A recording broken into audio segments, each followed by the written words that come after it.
qual o sentimento que tu te despede do Grêmio, que tu entende que deixa como marca mais forte da tua passagem pelo clube? Assim, são vários sentimentos, né? Se eu me reportar lá pro início, quando fui procurado, né, para encarar esse desafio, sabendo das condições que o Grêmio estava, né, vindo de uma Série B com aquela receita, né, com aquela equipe, aqueles ativos, a gente sabia que seria um período muito difícil de reconstrução, que seria não imaginava um grande título, né, tendo em vista o cenário nacional que se avizinhava aí, não é? Mas também tem que se dizer, né, que logo que a gente assumiu, nós mesmos elevamos essa barra, né? A gente chegou logo num hexacampeonato gaúcho, onde era não considerado favorito. Chegamos num vice-campeonato brasileiro com gosto amargo, né? Porque seja por um erro de arbitragem que ficou muito marcado, também pelo jogo que a gente deixou de ganhar aqui na Arena do Corinthians, né? Nos jogos finais. E então isso elevou um pouco a régua. Chegamos a 120 mil sócios em abril de 24, e depois com a enchente parece que realmente ele foi um divisor de águas até para nós aqui dentro, seja não jogar na sua casa, seja todos os projetos, independente do futebol, que foram suspensos, porque nem na cidade a gente estava. E então, assim, tô fazendo esse histórico, Marco, porque no final, assim, eu saio também um pouco frustrado com esse ano do ponto de vista de campo. Eu acho que todos os esforços foram feitos, né, no sentido de contratação de bons jogadores, e a equipe, mesmo assim, não performou como a gente esperava. E diria que, primeira razão, erros nossos mesmo, né? Teve jogos que a gente, independente do plantel, antes das contratações, não teve jogos em que a gente deveria e poderia, tinha condições de ganhar e não ganhamos, mas também tem que reconhecer que isso faz parte e que as lesões esse ano prejudicou demais o time. Tivemos 11 cirurgias, né, 12 lesões traumáticas. Isso está muito acima de uma média. Eu falo traumático e não é aquela muscular que a gente possa culpar um excesso de treino ou uma falta de treino que dá lesão muscular, né? São pancadas de jogo. Então teve 12 lesões traumáticas, 11 cirurgias. E isso, né, com longas paradas de jogadores, isso prejudicou bastante.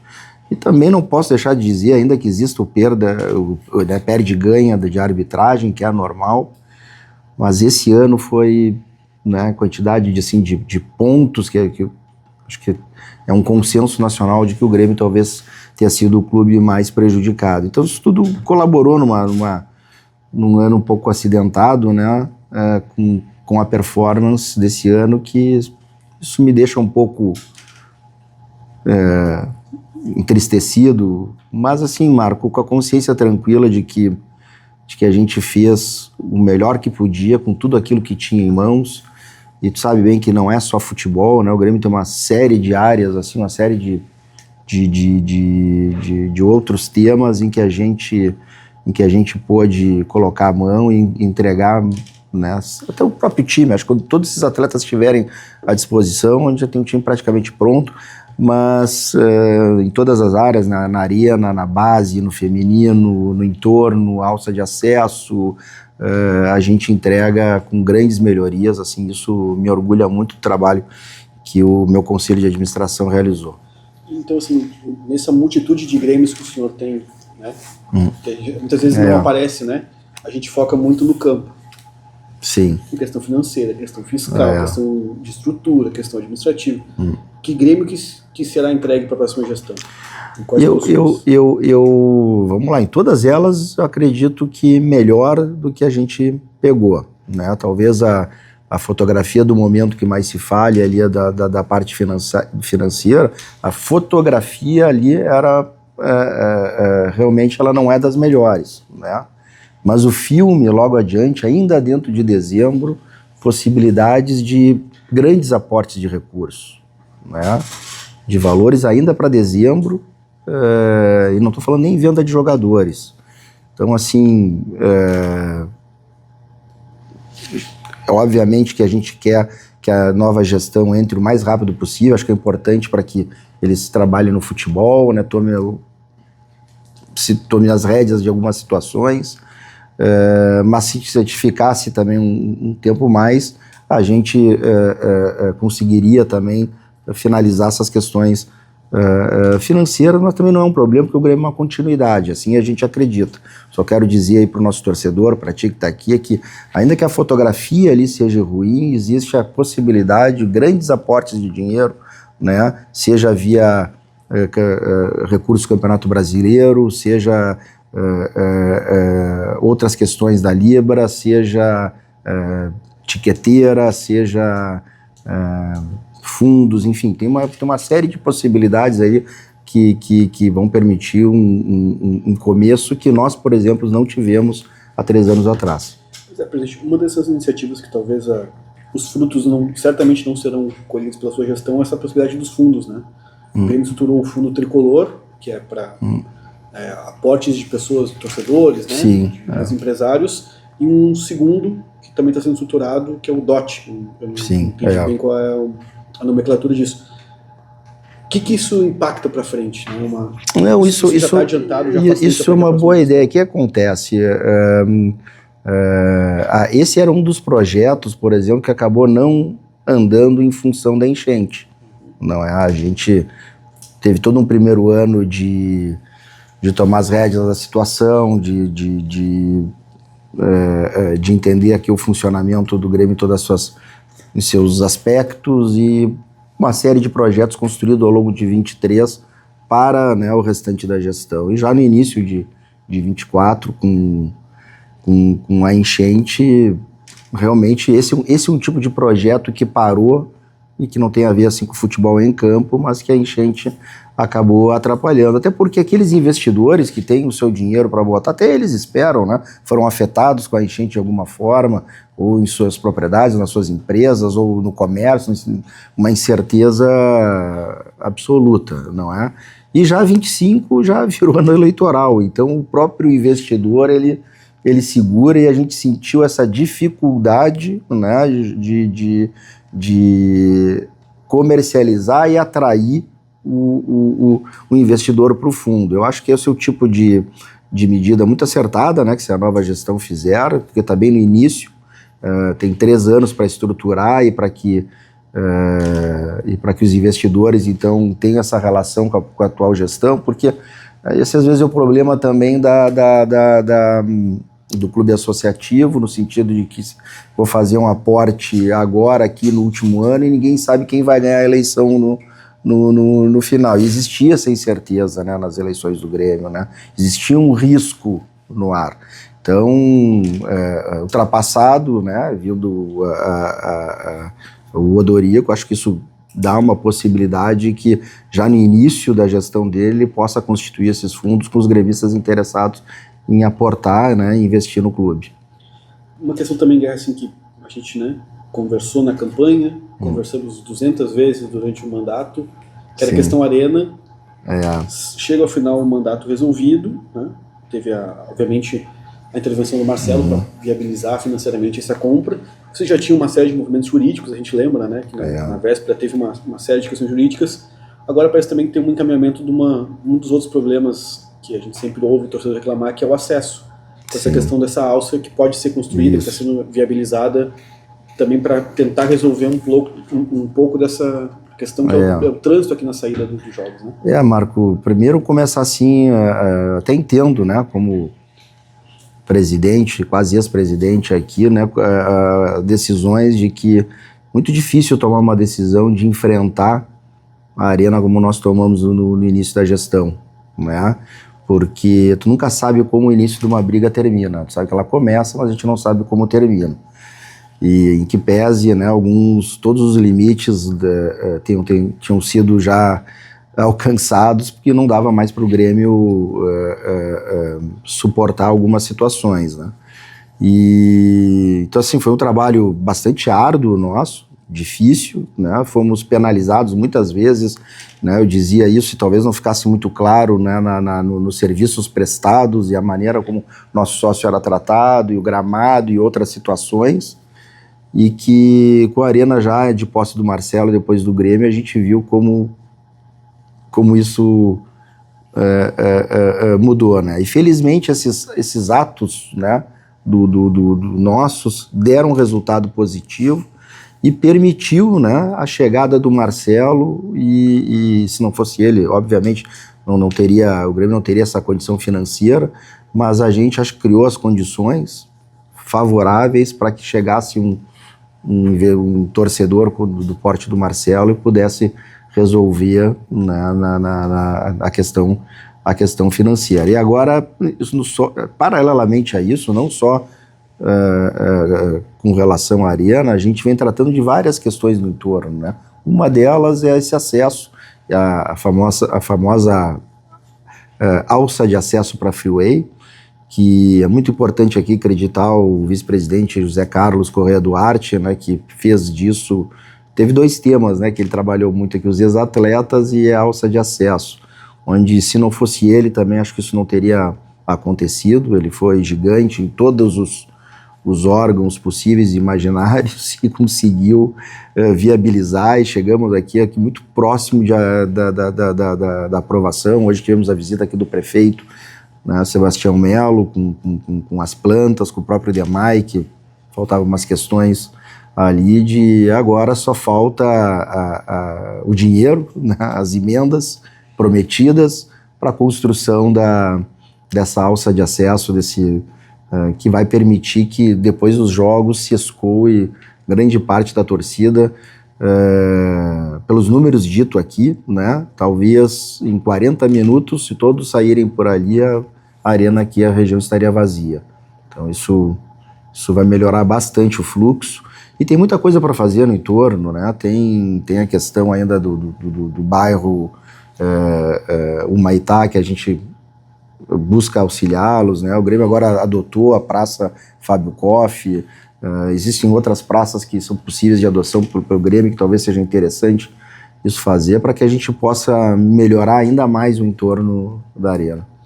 Uma outra questão, presidente, que também está pelo menos o projeto fica, né? Não sei se vai ser o andamento, que é a questão da cidade do Grêmio.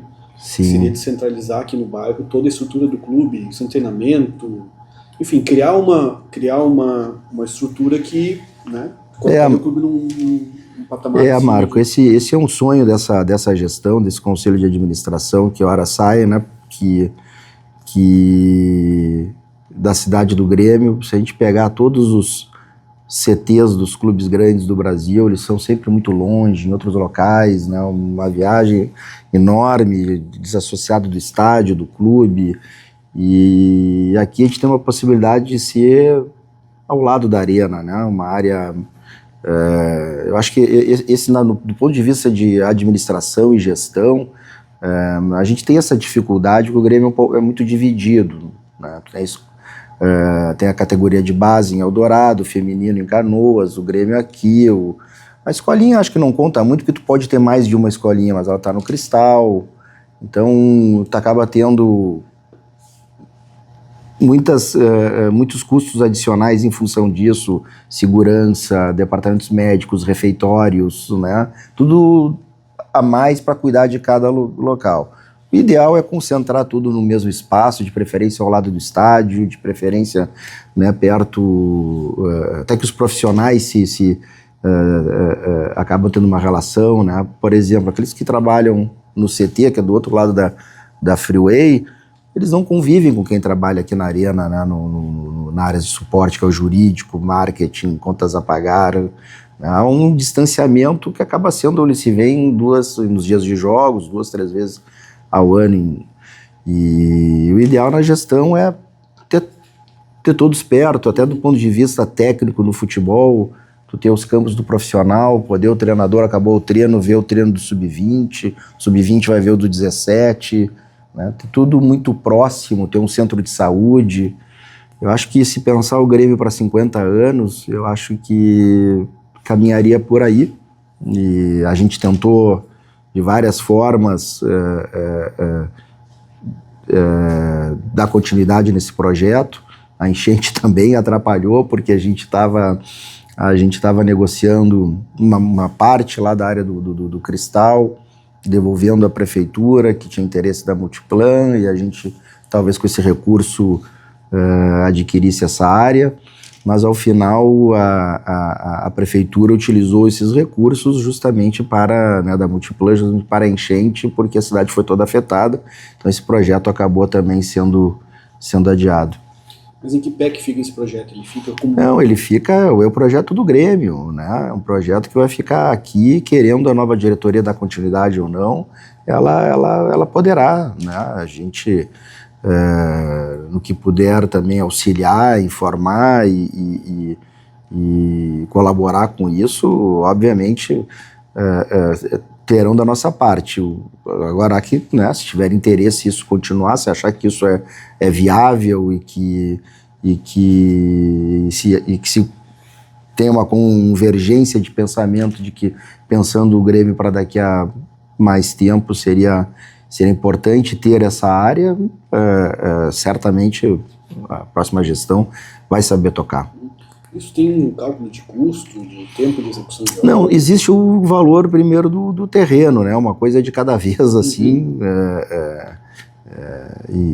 e aí com isso é muito mais factível, né, a compra do terreno, e depois com o tempo aí existem formas que o Grêmio poderia viabilizar as construções ali. Entendi. Presidente, assim, são 3 anos, né?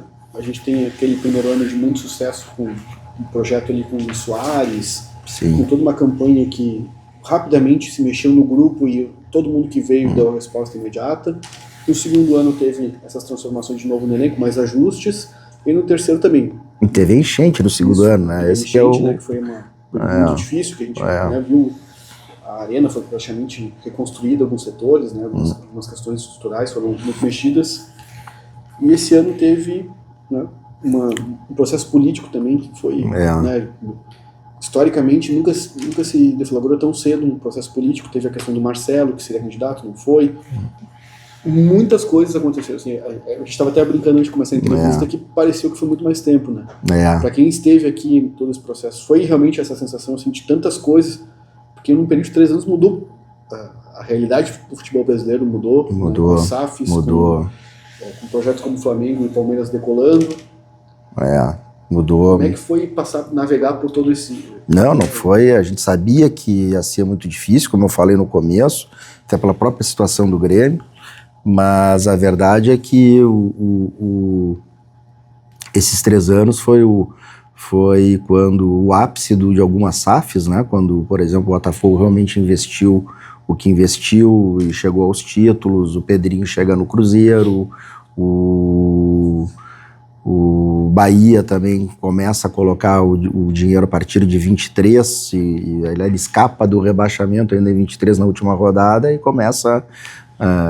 então, assim, clubes que... O Atlético Mineiro também, que teria mais ou menos o mesmo porte do Grêmio, alguns até menor, antes de 23, e passam a ter um poder aquisitivo, um poder de investimento muito maior que o nosso. Então aumenta a régua e faz até com que o Grêmio tenha que elevar um pouco a régua para tentar sobreviver nesse cenário, né? Tem um dos nossos vice-presidentes que diz isso ainda, né? Que a gente sobreviveu, né, num cenário totalmente desfavorável, considerando que o Grêmio, né, não é SAF, que o Grêmio vinha de uma Série B, que vinha da situação de montagem de time, pelas nossas próprias forças. Claro que teve ajuda de alguns investidores, mas existe uma capacidade de endividamento aí que nada se compara a essas poder de investimento desses outros clubes, e que o campeonato desse ano está mostrando isso, né? Se pegar de exemplo Fortaleza, que ano passado foi 4º colocado, investiu em jogadores como nunca investiu antes para jogar uma Libertadores, passou o tempo todo disputando a ponta de baixo, né? Teve outros clubes que ficaram ali com lá embaixo, que até deram uma descolada agora no final, mas pegar São Paulo, pegar Atlético Mineiro, Grêmio, o próprio nosso Inter, com o nosso co-irmão, aí mostra a dificuldade, né, tendo feito um primeiro semestre muito bom. Isso mostra que o campeonato é muito duro, está muito equiparado, está muito nivelado,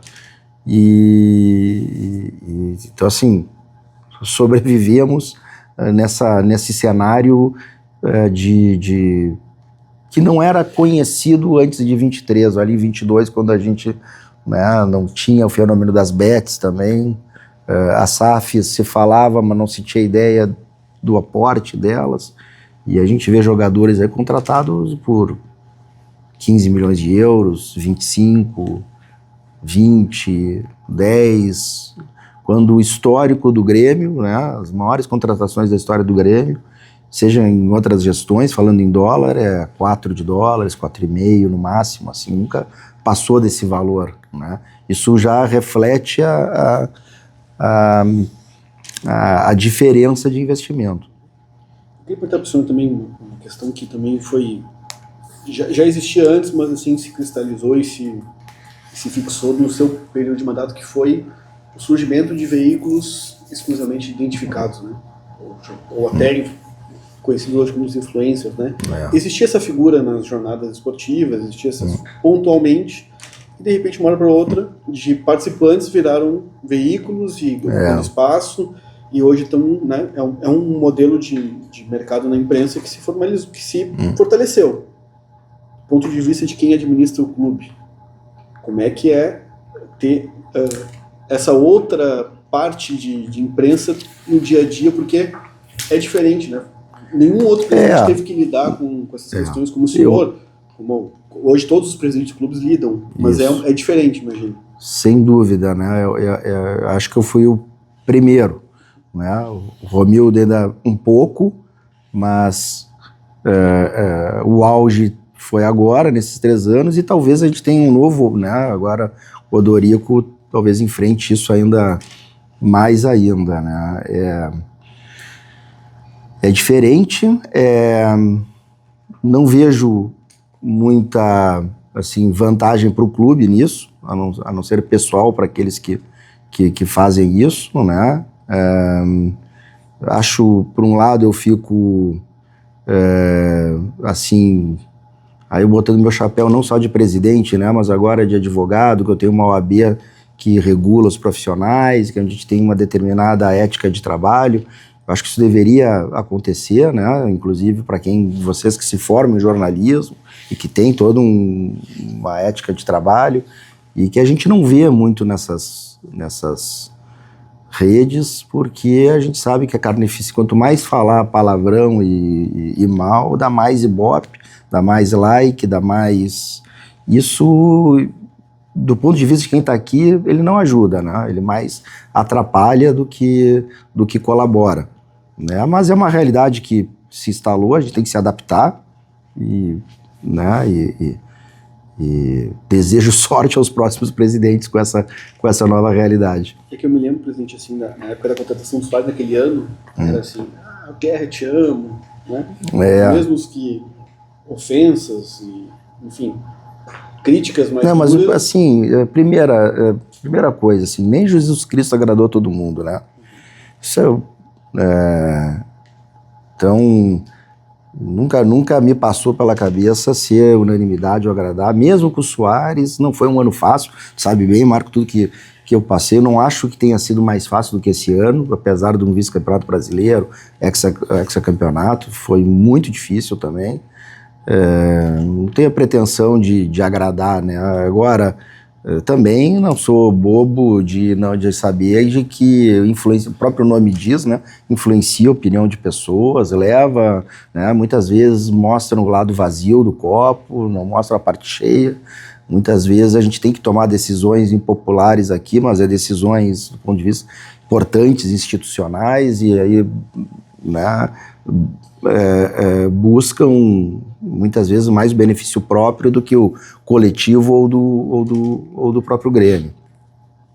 Dia 8, quando o Odorico for empossado presidente do Grêmio, e ele for lá naquela figura de linguagem, vai lá e vai abrir o cofre, ele vai achar recursos para tocar o clube nessa largada, ou vai ter que ter criatividade para também começar a se desenvolver? Não, olha, boa pergunta, sabe, assim, se abrir no próprio dia 8, talvez ele talvez vai encontrar vazio, tá? Mas o que a gente, né, eu acho primeiro importante a gente entregar o mais rápido possível, porque eles têm que se adaptar, né, o pessoal que entra tem que assumir o futebol. O que a gente vai deixar, né, isso é o bacana até da transição, é que nas últimas semanas eu já não quis mais assinar nada aqui mesmo, porque acho que tem que envolver a gestão que vem. E sem errar, sem medo de errar, o que nós vamos deixar em cima da mesa para a próxima gestão é a possibilidade, ainda em dezembro, de colocar para dentro dos cofres no mínimo 100 milhões de reais, né? Diversos negócios, e não é venda de jogadores. Se falar em venda de jogadores, então isso pode aumentar.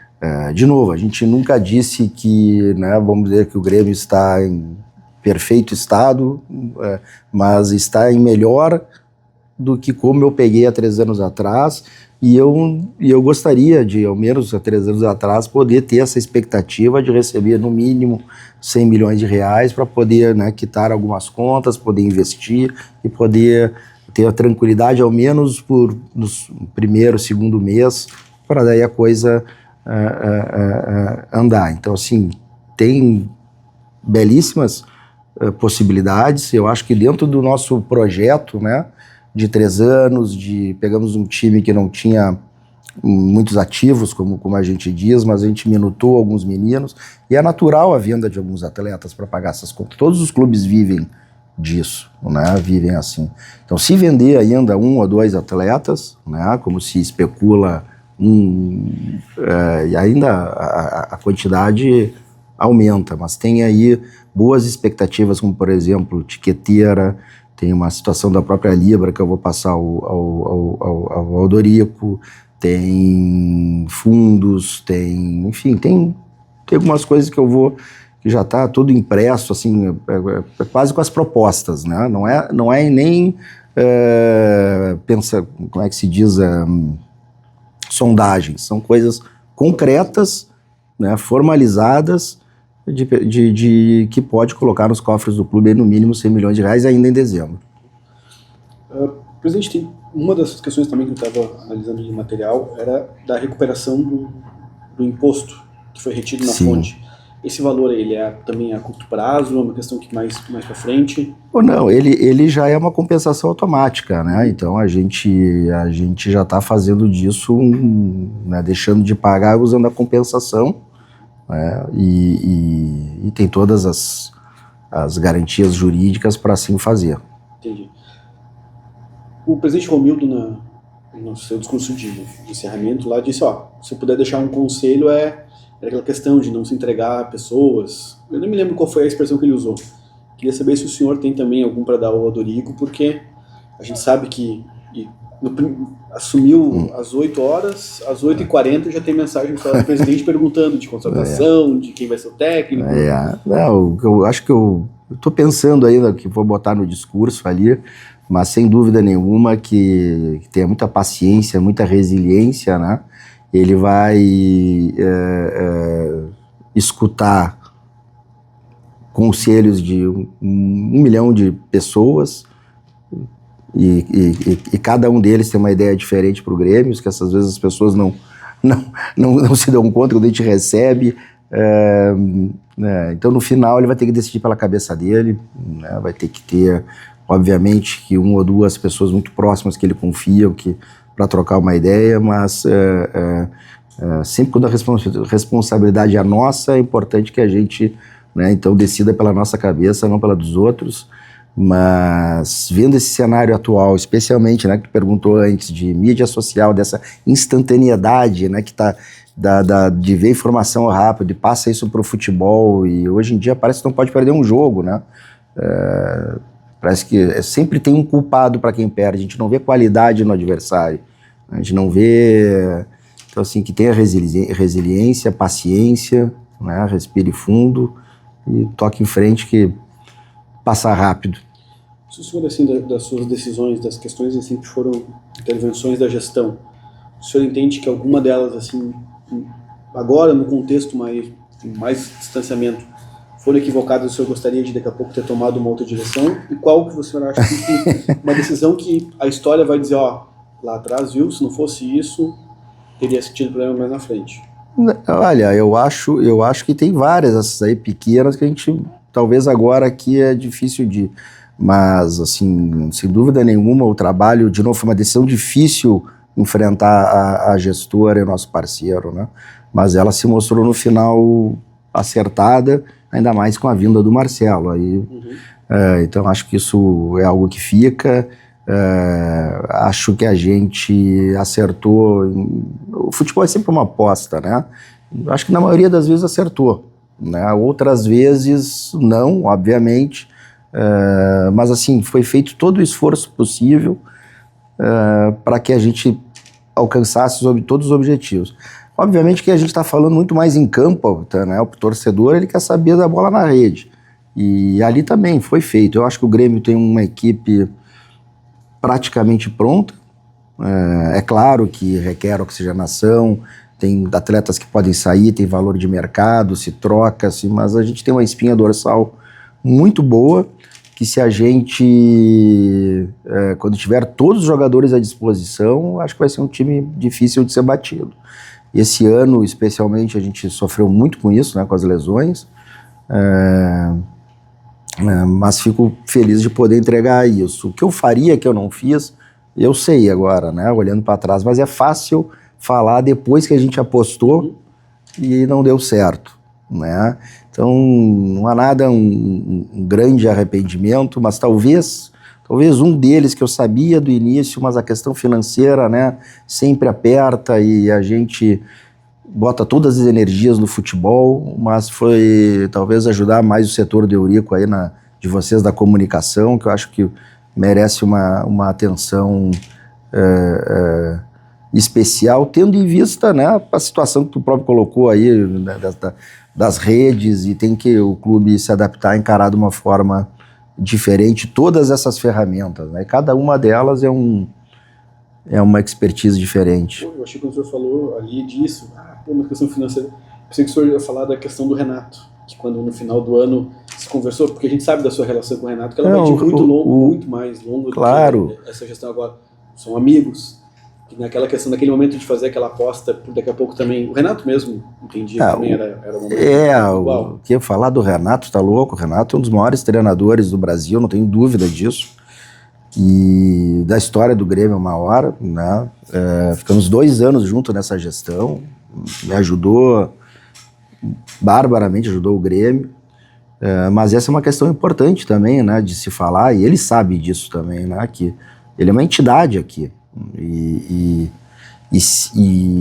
encerrar às vezes um ciclo desse tamanho, começar outro, e todo o vácuo que o Renato deixa cada vez que sai também não é uma tarefa fácil, né? Então eu acho que isso foi uma característica também da gestão, a gente soube encerrar alguns ciclos, isso não quer dizer que ele não possa voltar, eu acho que até que pode, né? Mas quando se encerra naquele momento, né, eu tenho mais um ano de gestão e a gente sabe que isso às vezes demora até o trem entrar nos trilhos, não é? Então, e não foi só com ele, teve em diversas áreas, com profissionais que não são só da bola, com profissionais de suporte, com atletas que saíram ali, então, mas faz parte do cargo, foi um desafio enorme, né, poder sair daquele final daquele time multicampeão que foi 16, 17 e recomeçar um outro que se a gente analisar numa linha de tempo, né, Marco, assim, o que a gente tem são times vitoriosos e entre eles a busca desse time vitorioso, não é? E a gente começou talvez ali do ano 1, porque a gente vinha de uma Série B, então poucas coisas se aproveitou ali daquela equipe. Então eu acho assim que nesses outros 2 anos, 3 anos, a gente já tem uma espinha dorsal muito mais consolidada, que talvez aí com um pouco de sorte, competência, mudando 2, 3 peças e achando no mercado, encaixando, a gente volte a ter um novo ciclo vitorioso. Pergunta praticamente factual, presidente. O Edenilson chegou a renovar o contrato mesmo? Ele já está renovado? Ele vai... Sim, isso está renovado há bastante tempo, né? É importante comentar só o seguinte aqui. Primeiro, existe toda uma tramitação sempre de proposta, que desde que tu tenha o aceite lá, isso já é válido. Pode executar qualquer, né? Qualquer não, no CNRD, na CBF. Às vezes existe um tempo de demora, não são mais rápidos ou não, como o atleta está aqui, né? De que isso se torne contrato, que o contrato suba, que todas as pessoas aprovem, dê o seu ok, até que chegue o presidente para assinar, que eu sou sempre o último. Isso já estava apalavrado e acertado há muito tempo, muito antes da eleição. A formalização não, foi mais faz, não sei, um mês, né? Então, mas acho que o custo-benefício dele é favorável ao Grêmio. É um atleta importante, é um atleta até que baixou salário para ficar no Grêmio, é um atleta muito bem quisto por todos os seus companheiros, é um atleta que o Grêmio não vai ter dificuldade em repassá-lo caso ele entenda que não queira ficar, porque eu acho que ele ajuda, é daqueles que não vai ser o craque do time, não vai carregar nas costas, mas contribui bastante assim no dia a dia, e acho que o custo-benefício dele, ele não é, nisso aí ele não é um mau jogador, não. A gente entende, Guerra, até olhando pelo grupo que está disputando a final do Brasileirão, não tem ninguém com contrato assim, meu Deus, precisa renovar, senão vai perder. É possível dar uma continuidade, caso seja desejo da próxima direção.